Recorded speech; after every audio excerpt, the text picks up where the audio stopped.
ગામ વાંકિયાના રાજબાઈ શ્રીજી મહારાજના એકાંતિક ભક્ત હતા. તે રાજબાઈ ગઢડાના જીવા ખાસરની સાળીની દીકરી થતા હતા. તે રાજબાઈએ પોતાના મનની સાથે એવો વિચાર કર્યો જે મારે પરણવું નથી ને આ દેહ કરીને બ્રહ્મચર્ય વ્રત પાળીને સ્વામિનારાયણ ભગવાનનું ભજન દેહ પર્યત કરવું. આવું પોતાના મનથી નક્કી કરીને મહારાજનું ભજન કરતા હતા.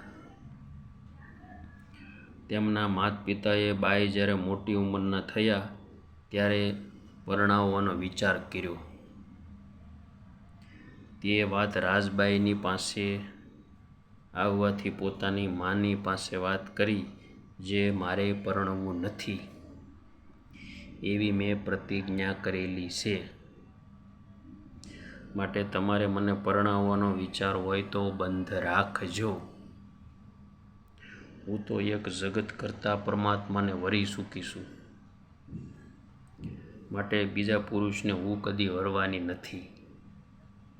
તેવી પોતાના દીકરીની વાત સાંભળીને બાઈએ પોતાના પતિની આગળ વાત કરી. તેથી રાજબાઈના પિતાએ જીવા ખાસર ઉપર ચિઠ્ઠી લખીને મોકલી. તેથી જીવા ખાસરે મહારાજની પાસે અક્ષર ઓરડીમાં આવીને રાજબાઈની વાત કરી ને કહે છે, તમે રાજબાઈને આજ્ઞા કરો તો પરણે, નહીંતર પરણશે નહીં. એવી વાત સાંભળીને તરત મહારાજે રાજબાઈના પિતા ઉપર ચિઠ્ઠી લખાવી. તેમાં લખ્યું, જે રાજબાઈને માલુમ થાય જે પરણીને પ્રભુ ભજવા એમ અમારી આજ્ઞા છે. તે વાત રાજબાઈના પિતા સમજ્યા નહીં, પણ રાજબાઈ સમજી ગયા કે મહારાજ શું કહેવા માગે છે. તેથી પોતાના માતુશ્રીને કહે છે, તમારી મરજી મુજબ સુખેથી મારું લગ્ન કરો. શ્રીજી મહારાજની આજ્ઞા પ્રમાણે હું કરીશ. આવું તે બાઈનું વચન સાંભળીને માતા પિતાને ઘણો આનંદ થયો. તેથી ધામધૂમથી રાજબાઈને પરણાવીને સાસરે વળાવ્યા.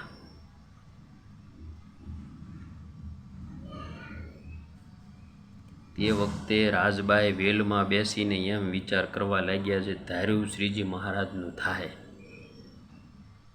જીવનું શું ધાર્યું થવાનું એમ. પણ મેં મારા અંતઃકરણમાં ખરી નિષ્ઠાથી નિયમ પાળવાનો આદર રાખ્યો હશે તો મહારાજ મારા નિયમનો ત્યાગ નહીં કરાવે. કારણ કે શ્રી સ્વામિનારાયણ તો પોતે ભગવાન છે, તે મારો સંકલ્પ મિથ્યા થવા દેશે નહીં. હજારો હરિભક્તોના સંકલ્પ પૂરા કરેલા છે ને કરે છે. એવા અને વિચારમાં ધ્યાન ભજન કરતા પોતાના સાસરાને ત્યાં દુધાળે જાતપુર આવ્યા. તે જ રાત્રિએ પોતાના એકાંતના ઓરડામાં છપ્પર પલંગ ઉપર બેસીને શ્રીજી મહારાજનું ભજન કરવા લાગ્યા. તે સમયમાં તેમના પતિ ત્યાં આવ્યા. તેમના પતિને રાજબાઈનું સ્વરૂપ એવું જોવામાં આવ્યું કે છપ્પર પલંગ ઉપર સિંહ બેઠો હોય ને શું એવું સ્વરૂપ ભયંકર જોઈને એકદમ શીશ પાડીને ઓરડામાંથી બહાર નીકળી ગયા ને વિચાર કર્યો કે આ બાઈ સાધારણ માણસ નથી, કોઈ દેવી રૂપ છે, માટે તેને અહીં નહીં રાખતા તેના પિતાને ત્યાં સૂરજનારાયણ ઉગ્યા પછી વેલમાં બેસાડીને મોકલી દેવો એવો નિશ્ચય કરી ને ખાનગી રીતે રાત્રિએ દેખેલ વાત પોતાના માતા પિતાની આગળ કઈ બતાવી. તેથી રાજબાઈને રાજી થઈને પાછા તેમને ઘેર વળાવ્યા. તે રાજબાઈ પોતાના માતા પિતાને ત્યાં આવ્યા, તેથી ત્યાં ન રાખતા તે બાઈને ગઢપુર મોકલ્યા ને રાજબાઈ ગઢડે આવીને જીવુબા આગળ પોતે જે કાંઈ સંકલ્પ કરેલ હતો તે કઈ બતાવ્યો. તે સાંભળીને મહારાજ આગળ જીવુબાઈએ સવિસ્તાર વાત કહી બતાવી. તે સમયે મહારાજ દાદા ખાસરને બોલાવીને કહે છે, તમારી 4 બહેનો છે, તેમજ આ રાજબાઈ 5મી બેન જાણીને તેમને રહેવા માટે એક ઓરડો આપો તથા કોઠારમાંથી ખાવા પીવાનો બંદોબસ્ત કરી આપો. ભગવાનને નિશ્ચયપૂર્ણ ભક્તિ હોય ને તો ભગવાન આવી રીતે રક્ષા કરે કરે ને કરે. ત્યારે દાદા ખાસરે શ્રીજી મહારાજના કહેવા પ્રમાણે ગોઠવણ કરી આપી. તે રાજબાઈ દેહ પર્યત બ્રહ્મચર્ય વ્રત પાળીને અખંડ શ્રીજી મહારાજનું ભજન ત્યાં દરબારમાં કરતા હતા. તેમનો એવો નિયમ હતો કે 20 હાથની અંદર કોઈ પણ પુરુષ આવે તો તે પહેરેલા વસ્ત્ર સહિત સ્નાન કરીને ઉપવાસ કરી બીજે દિવસે 5 શેર અનાજ લેતા. તે રાજબાઈ મહાભક્ત હતા. તે રાજબાઈનો ખરેખરો નિયમ હતો તો તેમના પતિને સિંહનું સ્વરૂપ મહારાજે બતાવ્યું ને પોતાના એકાંતિક ભક્તનો નિયમ હાંસવો.